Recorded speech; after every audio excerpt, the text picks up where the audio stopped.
What is considered art? Art has been considered many different things and has changed through the years. If these changes have occurred in the late 1900s and the early 2000s due to technology, what would you consider to be art? Well, art's anything that is a creative expression that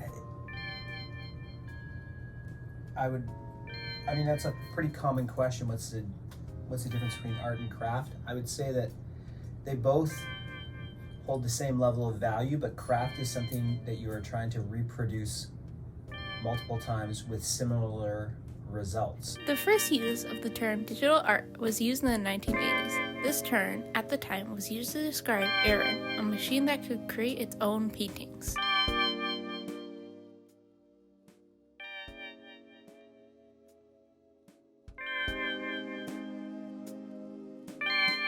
Having an iPad has helped many artistic people be able to draw anywhere without having to bring their materials with them.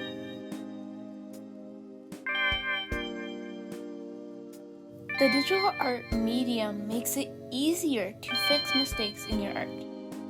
An example is in animation, since before they had to draw everything by hand. Animation programs have tools such as copy, paste, and onion skin to make it much easier and faster for animators to create an animated video. An IBIS World Report in 2013 showed that online art sales in the United States cost $835.4 million.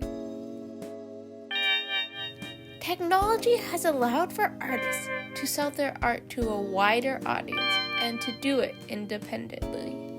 The new age of advertisements popping up on your phone helps artists sell their work.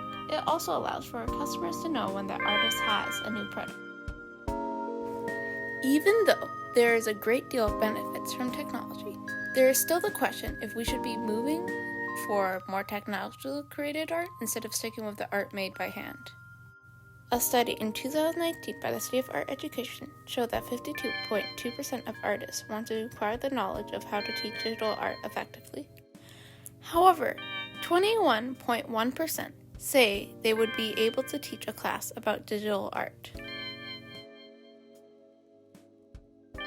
Traditional art allows you to use different materials that have different rules for what you can do with them. Traditional art can be classified as one of a kind and difficult to replicate. Should digital art or traditional art be seen as more important than the other? They're the same. It's the same as rap music. When rap music or rock and roll came in, anything that challenges the establishment or challenges the norm is always questioned more heavily until it's generally accepted after it's seen that it has its merit. Even though art is moving towards being more technological, we don't have to give up one for another. We can use them both to create one product. How do you believe art will develop in the future with technology? Well, I think the same as it always has. I think the two go lockstep. I think that if by technology we're thinking about computer, I think you've seen it with NFTs, you've seen it with digital art, Photoshop, InDesign, etc., or CGI in movies, because film's yet another expressive medium that technology just better enables an artist to communicate more succinctly. Thanks to our devices, we are able to talk to someone halfway across the world. This allows artists to get criticism on their artwork and ask advice for any type of art. Even though we are moving away from traditional art, we can't start art from developing into different styles, and new creative artists create a name for themselves, no matter digital or traditional.